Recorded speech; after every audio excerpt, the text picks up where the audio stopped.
Here's a simple recipe to make these homemade hamburger buns. They're light, they're fluffy, and the best part is you can make them in under an hour. No need for store-bought hamburger buns. These are so much better. Let's go ahead and make these hamburger buns together. First, we need a cup of milk and 2 tablespoons of butter. We will need to warm these ingredients, so I will just pop them in the microwave real quick. Hamburgers are one of my daughter's favorite foods, and often when I ask her what she would like for dinner, she tells me hamburgers. We have a lot of ground beef on ham, so making the actual hamburger patties is never an issue, but hamburger buns are not something that I keep handy, and they're not something I would regularly buy at the grocery store. That's why I made a point of learning how to make my own homemade hamburger buns so that I could make this delicious dinner anytime I wanted to. It's one of my go-to quick dinners that I know all my kids will love. To the warmed milk, I added half a cup of warm water, 2 tablespoons of maple syrup, and 2 1/4 teaspoons of active dry yeast. What we are doing right now is activating the yeast. I will stir these ingredients together and I will give it about 10 minutes for the yeast to feed off of the sugar and the warm ingredients, which will allow it to start to foam, and that's when I will know that the yeast is ready. If your yeast does not foam, as you see mine is doing, then it is not alive and you need to buy new yeast. Once that step is done, we will add the rest of the ingredients to form the dough. As precise as you may want to be with these ingredients, it is more important that we look at the consistency and texture of the dough once we've mixed it together. I will add 3.5 to 4 cups of flour. I normally add 3.5 cups and then I keep the other half cup on the side and use it as I see necessary. If I feel like the dough is way too sticky, I'll slowly incorporate more flour, but I don't want to put too much flour. It's a lot harder to add water or some sort of liquid to the dough ball than it is to add flour to the dough ball. So I don't want too much flour because I'll have a really hard time incorporating more water. I added some coarse salt as well. Don't worry about following along with all the ingredient measurements. I have them in the description below. And make sure to like and subscribe if you enjoy my videos. Let's mix these ingredients together. I'm using a Danish whisk, but if you don't have one, feel free to use a wooden spatula or spoon. Here it just looks like a shaggy dough. It's a pretty wet dough though. I put some flour on my fingertips so that I could get the rest of the dough to get off of the whisk. This recipe does not require a lot of kneading, and it's actually a great introduction recipe to kneading because it's not super intricate. You don't have to do it for a long time and get a good arm workout in. It's just enough so that you really allow all the ingredients to fully incorporate and mix together. And it gives you an idea of the smooth texture that you're looking for in a recipe that requires you to knead the dough. Because even if you have to knead it for half an hour in a different recipe, it's going to end up a similar smooth texture. So I just used the palm of my hand to knead the dough, and anytime it felt a little too sticky, I just added a very small amount of flour. Now I shaped it into a ball, and I will put some oil on this ball and in the bowl, and then I will return the dough to the bowl so that it can go through its first resting phase where it will rise and just about double in size.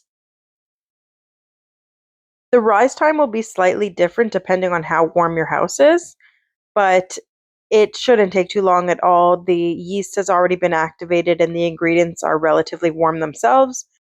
Make sure to cover it with some saran wrap or a lid if you have, and then just give it 10 or 15 minutes and it will be ready to go for the next step.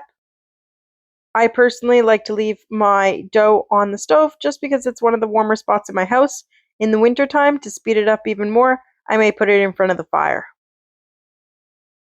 The first rise is now complete. It is now time to shape our hamburger buns. This recipe makes 8 to 10 hamburger buns, depending on the sizes you would like them.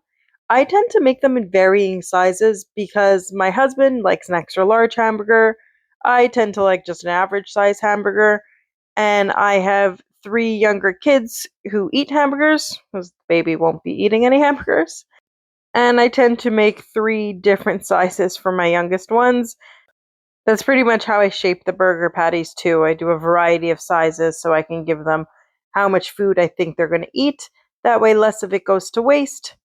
We have no problem with leftover buns either because we like to use them the next day for breakfast sandwiches or sometimes even for lunch to have leftover hamburgers or chicken sandwiches. Or sometimes my kids just like to have a peanut butter and jam sandwiches with these buns. Leftover bread is something that I actually enjoy because there's so many different things that I can make with it. I need leftover bread to make breadcrumbs or to make croutons, or if it's starting to dry out, we'll use it for French toast. My husband's favorite is actually when I make him bread pudding. I just throw any leftover bread into the freezer if I think it's going to go bad soon, and then I pull it out and make whatever I need to make with it. So here I use my dough scraper to separate the dough into sort of varying sizes. If you want them to be uniform, you could weigh out the dough, but I do not want them to be uniform. I want all different sizes.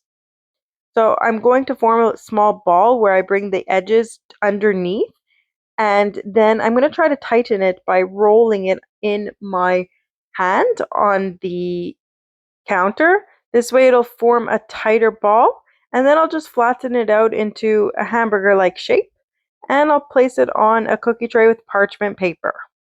I will repeat this step with all the other dough balls. Sometimes my kids like to be by my side at the counter and to make their own dough balls, and they don't necessarily do it perfectly, but they still rise fine and they turn out fine. And they love when they get to make their own food items, especially bread items. They become so much more excited to eat it in the end. So I really do enjoy when they come and help me out. Not everything always has to look perfect. I will speed up the process here.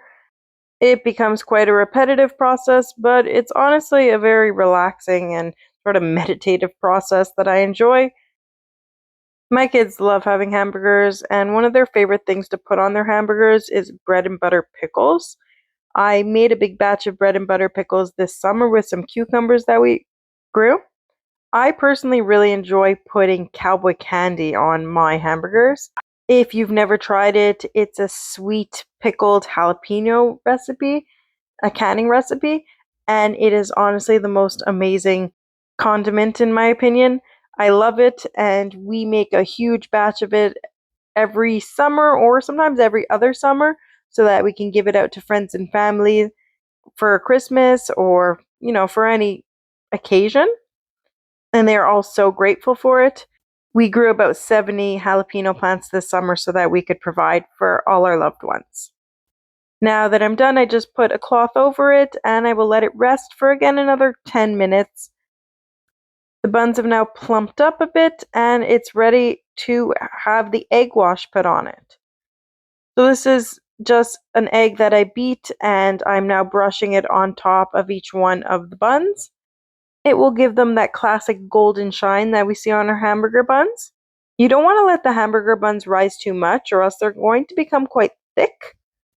Just allowing them to slightly elevate and rise up in about 10 minutes is perfect.